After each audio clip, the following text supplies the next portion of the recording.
பங்குனியில் திருமணத்தை நடத்தலாமா அப்படிங்கிறது தான் அவருடைய கேள்வியாக இருக்கிறது. ஏன் பங்குனி மாதம் கல்யாணம் பண்ணா என்ன, பங்குனியிலே திருமணத்தை நடத்தக்கூடாது என்று நம்முடைய சாஸ்திரம் எங்குமே சொல்லவே இல்லை. இதுதான் நிஜம். இல்லை சார், எங்கள் வீட்டில் பங்குனி மாதம் கல்யாணம் பண்ண மாட்டோம், அந்த பழக்கம் எங்கள் வீட்டில் இல்லை அப்படின்னு சொல்லி நிறைய பேர் சொல்லி கொண்டிருக்கிறார்கள். முதல்ல அதுக்கு என்ன காரணங்கிறதையும் பார்க்கலாம். அதற்கு முன்னதாக நம்ம என்ன பார்க்க போகிறோம் சொல்லி பார்த்தோம்னா, பங்குனி மாதம் அப்படின்னு சொன்னாலே நமக்கு இந்த பங்குனி உத்திரம் அப்படிங்கிறது ஞாபகத்துக்கு வந்துடுது இல்லையா? அப்படியே யோசிச்சு பாருங்களேன். அந்த பங்குனி உத்திரம் நன்னாளில்தான் தெய்வ திருமணங்கள் என்பது நடந்தன. அதாவது பார்வதி பரமேஸ்வரனுடைய கல்யாணமாகட்டும், ஆண்டாள் ரங்கமன்னார் கல்யாணமாகட்டும், முருகன் தேவயானை கல்யாணமாகட்டும், இது அத்தனையுமே இந்த பங்குனி உத்திர நாளில் தான் நடந்தன. தெய்வ திருமணங்கள் நடந்த மாதம் இந்த பங்குனி மாதம். ஆக இந்த தெய்வ திருமணங்களை நடத்துவதற்கு நல்ல நாள் என்பதை யார் குறித்து கொடுத்திருப்பா? யோசிச்சு பாருங்களேன். பிரம்மா தானே குறித்து கொடுத்திருப்பார்.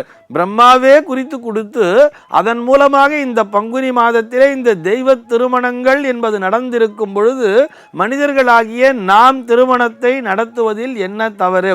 தாராளமாக தெய்வ திருமணங்கள் நடந்த இந்த மாதத்திலே மனிதர்களாகிய நாமும் திருமணத்தை நடத்தலாம். இதிலே எந்த விதமான சந்தேகமும் இல்லை. இல்லையே சார், எங்கள் வீட்டில் இது செய்கிற பழக்கம் இல்லையே, பங்குனி மாதம் வேண்டாம் அப்படின்னு சொல்லி எங்கள் பாட்டி சொல்கிறாங்க அப்படின்னு சொன்னால் அதுக்கு காரணம் என்ன அப்படிங்கிறத பாட்டியை கேட்கணும். பாட்டிக்கு தெரியலன்னா நம்ம கூட சொல்லி தரலாம் பாட்டிக்கு. இது எதனால் தெரியுமா பங்குனியில் செய்யாமல் இருந்தால், அந்த ஊரிலே அவர்கள் வசித்த ஊரிலே அந்த பங்குனி மாதத்திலே பிரம்மோற்சவம் என்பது நடப்பது என்பது பழக்கத்திலே இருந்திருக்கும். நாம் அந்த கோவிலுக்குடைய எல்லைக்குள்ளாக இருக்கும் பொழுது, ஒரு 4 மாட வீதியிலே இருக்கும் பொழுது, கோவிலில் கங்கணம் கட்டிட்டா, காப்பு கட்டிட்டா திருவிழாக்குன்னு சொன்னால் யாருமே அவரவர்கள் வீட்டு விசேஷங்களை நடத்த மாட்டார்கள். ஏன்னு சொன்னால், வீட்டு விசேஷம்னு வச்சுண்டா நம்மளும் 4 இடத்துக்கு போகணும், நம்ம வீட்டுக்கும் 4 பேர் வரணும் இல்லையா? ஊரில் காப்பு கட்டிட்டா வெளியிலேருந்து அனாவசியமாக யாரும் உள்ள வரமாட்டா, உள்ளேருந்து யாரும் வெளியில் போகக்கூடாதுன்னு ஒரு ரூல் இருக்கு.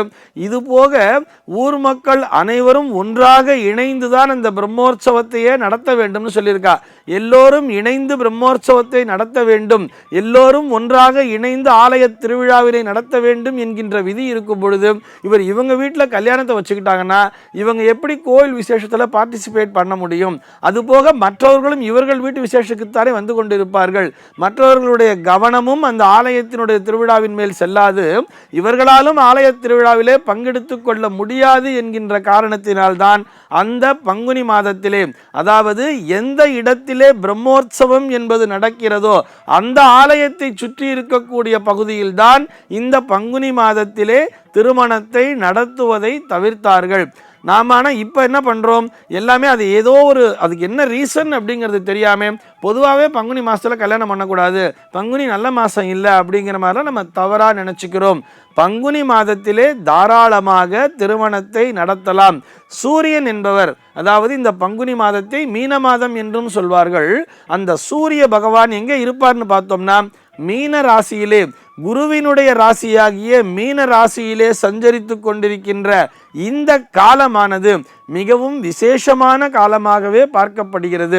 ஒரு குருவினுடைய பலம் பெற்று சூரியன் சஞ்சரித்து கொண்டிருப்பதால் இந்த நேரத்திலே நாம் திருமணத்தை நடத்தும் பொழுது அந்த திருமண வாழ்வானது, அதாவது காலம் முழுக்கவே நல்லபடியாகவே நீடித்திருக்கும். அதிலே எந்த விதமான சந்தேகமும் இல்லை.